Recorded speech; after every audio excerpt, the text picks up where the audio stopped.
Everybody, it's Chris. It is Thursday, February 15th. Look what I found. I was searching through some boxes that I had laying around from various offices and that sort of stuff. Look what I found. Huh? Is this guy handsome or what?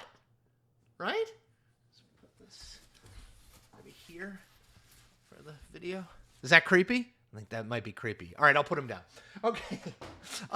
So I think if you're following this, and even if you're not, I gave a talk earlier this week. I do it from time to time. I'm happy to do it for you if you would like me to at some point, if you were head of an organization. But so I gave a talk on politics. And as part of this, as I really like to do this, I took questions at the end. And the first question was, who is Donald Trump going to pick for his vice president? And I realized I hadn't talked about that. I kind of scrolled back through my videos and realized I haven't really talked about that. And to be honest, it's probably the biggest open question right now in the Republican primary, because the truth is Nikki Haley is not going to beat Donald Trump for the nomination. Donald Trump will be the Republican nominee. So let's think about who he's going to pick. All right, let me give you a few options. Right now, I think in first place, most likely to be picked is Tim Scott, the South Carolina senator who briefly and unsuccessfully ran for president in 2024. Why Tim Scott? I think that, number one, he's an African-American Republican from the South, okay? Number two, he endorsed Donald Trump. That's critical. Number three, he's a pretty charismatic speaker. Number four, Donald Trump has praised him, and Donald Trump now says in speeches that Tim Scott is a better candidate for him than he ever was for himself. As in, Tim Scott is not a good candidate for Tim Scott, but is a good sort of supporter for Donald Trump. So I'd put him in first. In second, I guess I would put Elise Stefanik from New York. So look, Stefanik has been unapologetic, let's call it, about her interest in the job. She says she, obviously would be interested in it, would take it if offered. She is the fourth-ranking Republican House leadership. She was actually elected as a moderate, funnily enough. She sort of got on the Trump train early on and has never jumped off. She has said within the last month that she thinks that Mike Pence did the wrong thing on January 6th and she would do something different, which would be extra constitutional, but that's neither here nor there. And remember that Elise Stefanik got a lot of notoriety for her questioning of the university presidents about Israel and Gaza and speech, the hearings that led to the resignation of two of those three presidents, and Donald Trump loves a good television performance. Number three on my list, I think, would be Ohio Senator J.D. Vance.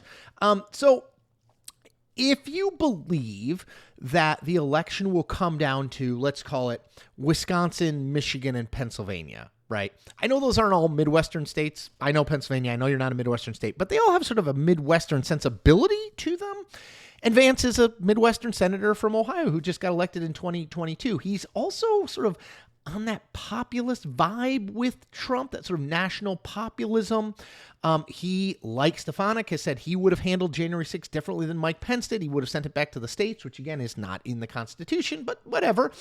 So I think I'd put him third. Now, once you get beyond that, I think it's a little bit more vague. I think if I had to pick a fourth, I would put Kristi Noem there, the governor of South Dakota.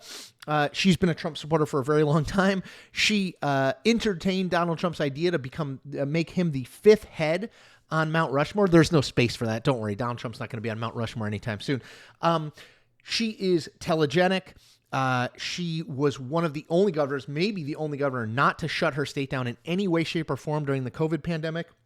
And again, loud and proud supporter of Trump. So probably her fourth. Once you get beyond that, there's a lot of people you could pick. There's sort of the Carrie Lakes of the world, though she's running for the Senate in Arizona, and I don't think would do it. I don't think he's going to pick Nikki Haley, although I think that would be a smart pick. So I guess if I had to pick out my fifth, give me Sarah Huckabee Sanders, the governor of Arkansas. Obviously, she was Trump's press secretary. She is the daughter of former Arkansas Governor Mike Huckabee. She is young. She is very much a MAGA conservative. She has endorsed Donald Trump. I think she would be willing to be the attack dog that the vice presidency, or at least running for the vice presidency, requires. So give me her fifth. So that makes it Scott, Stefanik, Vance, Noem, Huckabee Sanders. I think think that's a pretty good 5. I'm going to keep updating them as we go, but that's my 5 for today.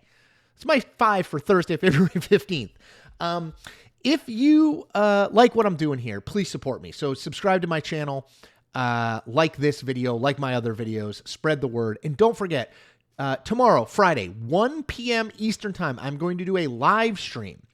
So get on to that. Ask me your questions. I will answer in real time, and then I'll post it, obviously, for people who aren't able to get on it in real time to see. Thanks for your support. As always, have a great day.